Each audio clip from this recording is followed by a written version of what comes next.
Hello, and welcome back to another creepy and true New Orleans tale.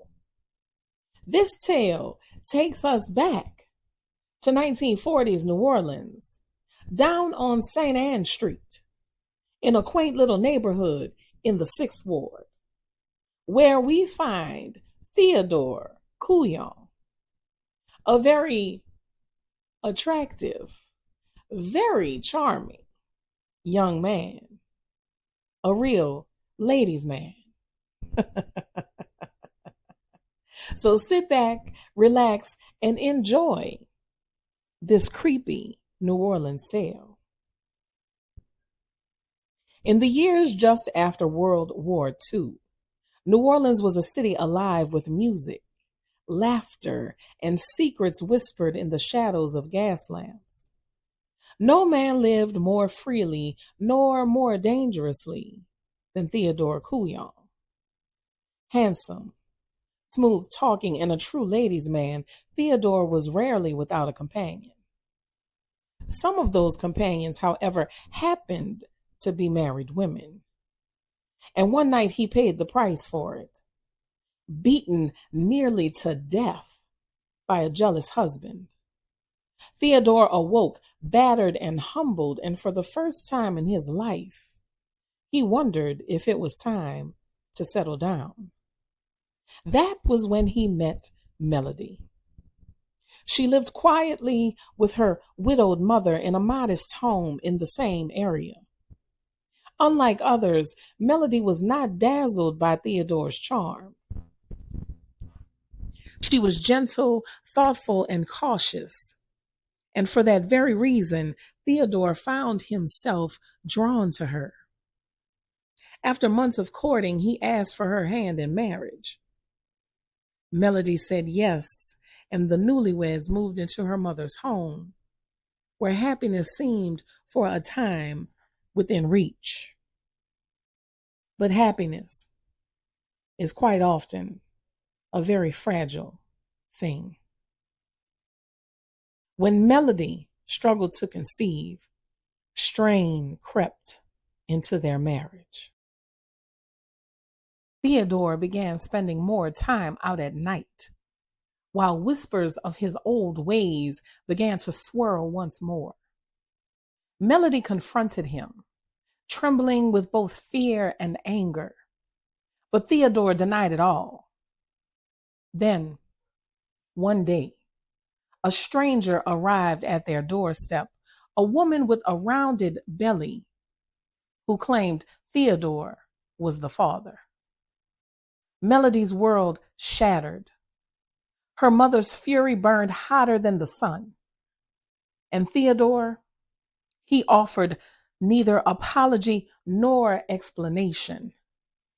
He simply packed his things and walked out the door. For the next 6 months, Melody's health declined. She grew weaker by the day until she could no longer rise from her bed. Her mother nursed her, prayed over her, begged God for mercy, but nothing helped. On the very day Theodore's illegitimate child was born, Melody slipped into a coma and never woke again. Her death broke her mother's heart and awakened something far more dangerous. Because what Theodore never knew was that Melody's family carried old traditions, older than the city itself. They were spiritual practitioners, root workers. At Melody's funeral, Theodore appeared dressed in black, his handsome face a mask of false grief. He approached Melody's mother, perhaps to offer words, perhaps to defend himself. But before he could speak, she struck.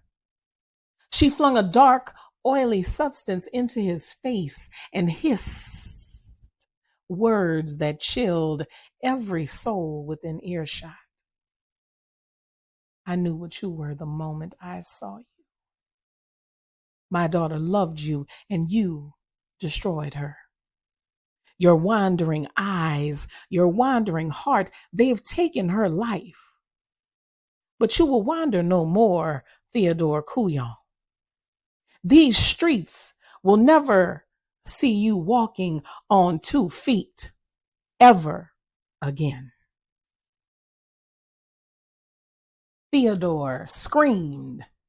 His hands clawed at his face as he stumbled backwards, shrieking and stumbling out of the doors. He ran down the street, his cries growing wild and inhuman.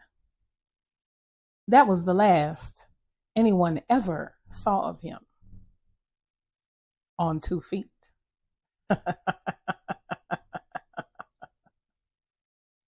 A few days later, a 4-foot alligator appeared on the porch of Melody's mother's house. It followed her around like a loyal dog, and she called it TECOU. Each morning and evening, she would walk it through the neighborhood, the beast waddling behind her, its eyes dark and knowing. The neighbors whispered. They wondered, but no one dared ask her where the creature had come from. And when Melody's mother passed away, the alligator disappeared into the bayou. To this day, folks say a great old alligator lives in the bayou, older than any natural beast has a right to be. They call it TECOU.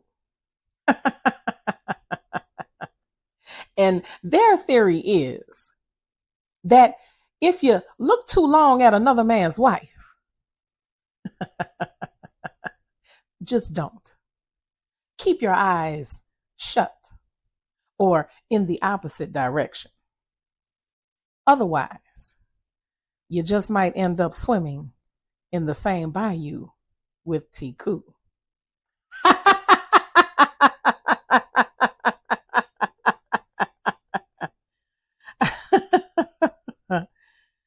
This has been another creepy and true New Orleans tale.